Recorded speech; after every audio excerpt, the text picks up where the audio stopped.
Well, that was very interesting. The problem is there's absolutely no legal authority whatsoever to back up that position. And in fact, all the legal authority which I've provided for you on the table, I want to walk you through that right now, would say exactly the opposite.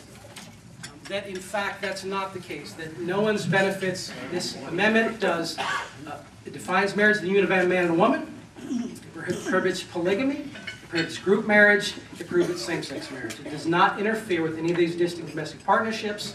It certainly doesn't take away the benefits of seniors, which is going to be all you're going to hear in November on TV. You won't hear a word about gay marriage at all. And let me tell you the deal here. They've lost every single amendment. 27 states have done this. They've lost every single one, except for one state in Arizona. And in Arizona, they said, okay, we got to have a different strategy. We're going to scare senior citizens by saying it's going to take away benefits. And that's precisely what they did. And they won in Arizona for the very first time. We're not going to let it happen here. Florida seniors are going to be prepared because they're going to be educated and know this is a bunch of baloney.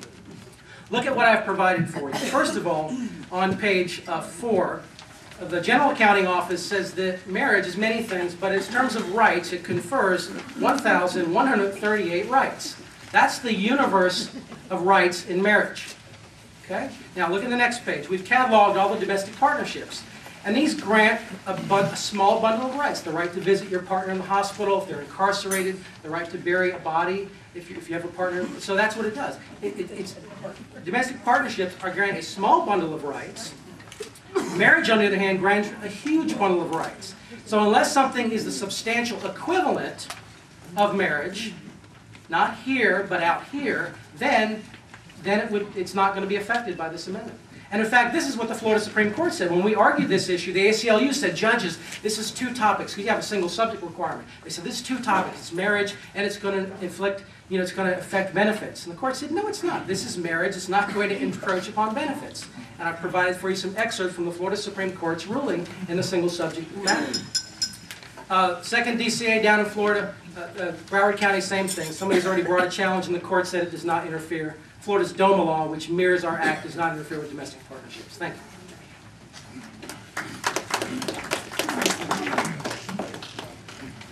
The Florida Supreme Court ruled only that Amendment 2 deals with a single subject.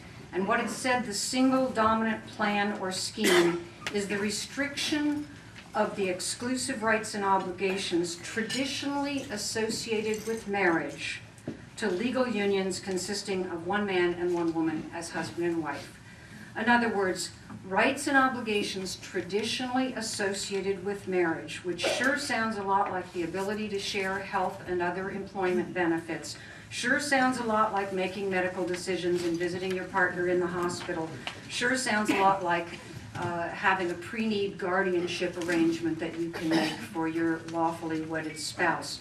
So we can have John Stemberg on the law telling us that it won't include this, but it says any union treated as marriage. And for those topics, it is treating these couples as if they were married. It is the case that there were, at the last census, 369,000 unmarried couples counted in Florida, 369,000. Of those, only 41,000 were lesbian and gay. There's a huge constituency of people. There are firefighters and police officers and teachers whose collective bargaining agreements include domestic partnerships. There are municipalities galore. John's list only includes a handful that would have to take this on. And I don't see why we should spend the money or the time. Florida has a lot more important things to do.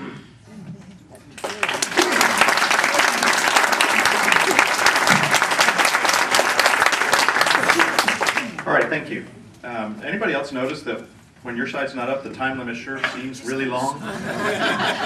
We're going to go through questions, and to allow each side to present as comprehensive an answer as they possibly can, although yet concise, between 2 to 3 minutes, please. We need you to keep your questions as short as possible. I know that that's sometimes a challenge. So one more time, the questions can only come from members of the club, and when you're addressing your question, please let us know if you're addressing it to left of center or right of center, please. I know, it's got to happen at least once a meeting. Come on. What impact does the amendment have on the CBCCs? Okay, what impact does it have on the CVCCs? I've been, as one of those, it seems that I just lose my mind every so often, so I didn't understand where you were going with that, Emily, sorry. Penny, I'm acts of penance for last week. Thank you so much for joining. This question is to John. You Penny, her? Yes. What problem are you trying to solve? And I heard you say that in your speech that kids need both parents, and that, that's their lifestyle and so forth. But how do you legislate that? Because two individuals, two women, two men can live together right now, can raise children. And this constitutional amendment, I don't see how that would change that. And there are a lot of single parents in the world who, in fact, there's a majority of single parents in the world who are raising kids by themselves. So, like, how does that change that, and how do you legislate that? Yeah, first of all, the amendment does nothing new. And the Supreme Court says this in the single subject rule. I provided you facts and documentation, so please read them if you're interested in the facts. What we're trying to solve here, people say, well, we already have gay marriage is already prohibited. That's correct. It was prohibited in Massachusetts, too, until the Supreme Court came along. As there's a national movement, we're not making this up, folks. Remember Massachusetts, couples kissing on the courthouse. I mean, this is what's happening. So there's a national movement, there's a national movement by judges and activists, such as Miss Ireland, to come along and strike down marriage laws. Now all of a sudden they want to forget all of that. That's real, that's happening. There are many people who don't think that's in the best interest of children or families or the common good of society.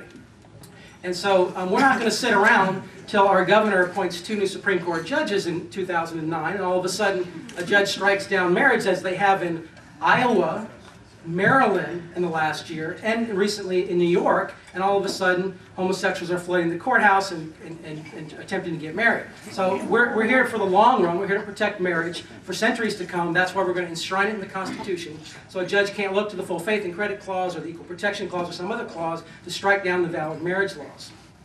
We're always going to have fatherless and motherless homes with us, no question about that. We live in a fallen and imperfect world. But we as a society, we come to the aid of motherless and fatherless homes.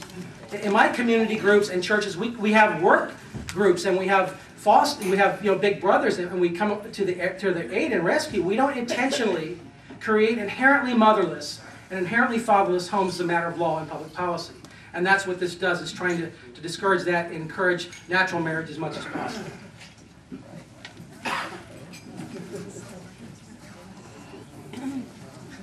John, you know that Amendment 2 will not prevent any lesbian and gay couples from making a home for children.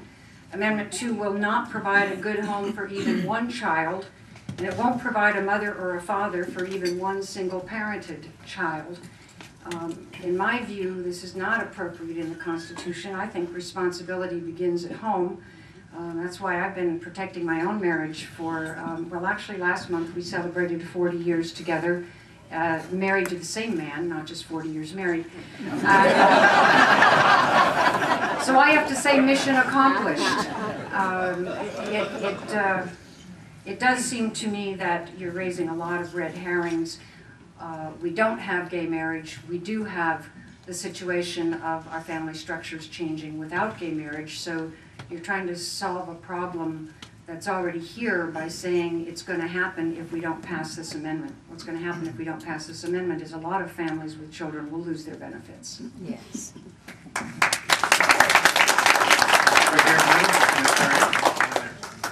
Yes, sir. So you say nothing is going to change if the amendment passes. Is the purpose of the amendment, I just want to be clear, a lack of trust in the separation of powers and the judiciary? Is that the reason for it? That's correct. Well, it's 2 things. It's activist judges and individuals that want to radically redefine fundamental human institutions that have sustained civilization since the beginning of time. There's 2 issues. Many people are trying to now push this in the legislature as well. Primarily, most of the social change is coming from judges, and what this would do is it would take the existing provisions in the statute and basically codify it in the state constitution so that a judge couldn't look to some other provision to strike down the statute, because now it's enshrined in the Constitution.